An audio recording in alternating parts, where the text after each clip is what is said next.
this is Mr. Ong. We are now at Estery Tuition Center. Today we are going to see an experiment involving the electrolysis of salt water. So what we will be using today will be a chemistry plus set that you can order separately. So these are the equipment that we will have. What you need will be 2 carbon rods. So the container is provided in the chemistry plus set. So what we have here is plain water, tap water to be precise. You will need a battery, a square one, a rectangular one if possible, two connecting wires, also called crocodile clips, and some table salt, normal table salt.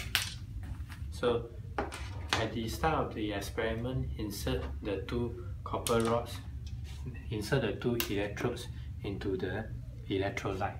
So in this case, water will act as the electrolyte for conduction to take place. So what we have here is plain water. What we are connecting will be connecting the electrodes to the battery as seen here. Okay, be careful. Although this is a small battery, it's always better to cultivate some good habits and do it with caution. So as you can see from the 2 electrodes here, nothing is happening. This is because water in its pure form is actually an insulator of electricity. It does not conduct electricity at all. So please take a look at what happens when we add in salt. This salt is NaCl, sodium chloride. So we will pour quite a bit of salt into the container. Okay. So what we are creating is to introduce an ionic compound, NaCl, into water.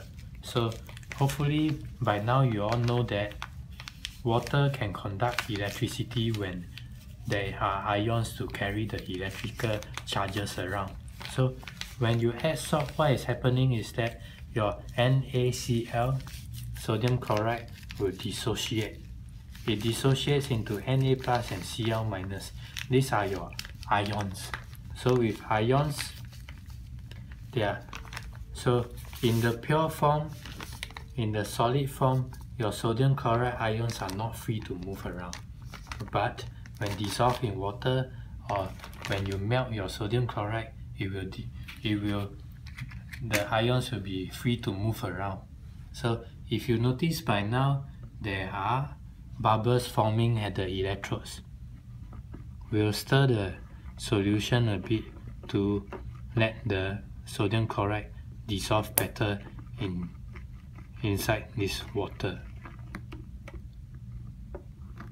Okay, so notice that there are very obvious signs of bubbling occurring at the electrodes. So because we are electrolyzing salt water, what we should get would be 2 gases over here. So if you notice, one side of the electrode there are more bubbles, the other side has less. Yeah, as we are waiting for more of the gases to collect, please take a moment to think about what gases are actually forming at these 2 electrodes. I'll give you a hint. What we are breaking down is water. So what is in water? Water is H2O. So there is hydrogen and oxygen. So which side is hydrogen and which side is oxygen? Okay, have you guessed the answer yet? So according to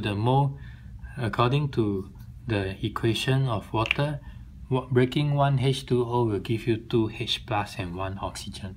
So as you can see, the right side, my right side of the electrode has more air bubbles compared to the left side.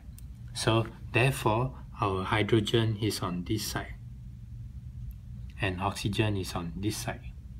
Okay, so we have collected quite a substantial amount of hydrogen gas. Over here, as you can see, this is the hydrogen gas being collected. So we have enough already. So to demonstrate to you that this is hydrogen gas, I would like to ask you again, how do you test for hydrogen gas? So if you guess that we are supposed to use a lighted spin to test for your hydrogen gas, then congrats, you are correct. So here we'll see the testing of hydrogen gas using a lighted matchstick.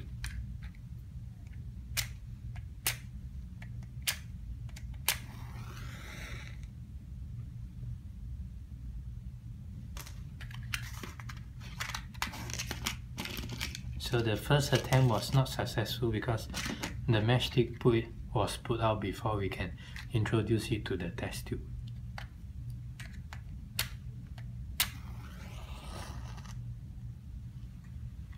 Okay, so let's watch carefully. Okay, so you might have heard the pop sound, as the matchstick went to the hydrogen gas just now. This was due to hydrogen exploding or extinguishing the lighter matchstick. So the pop sound is a trademark of a test for hydrogen. Thank you for watching.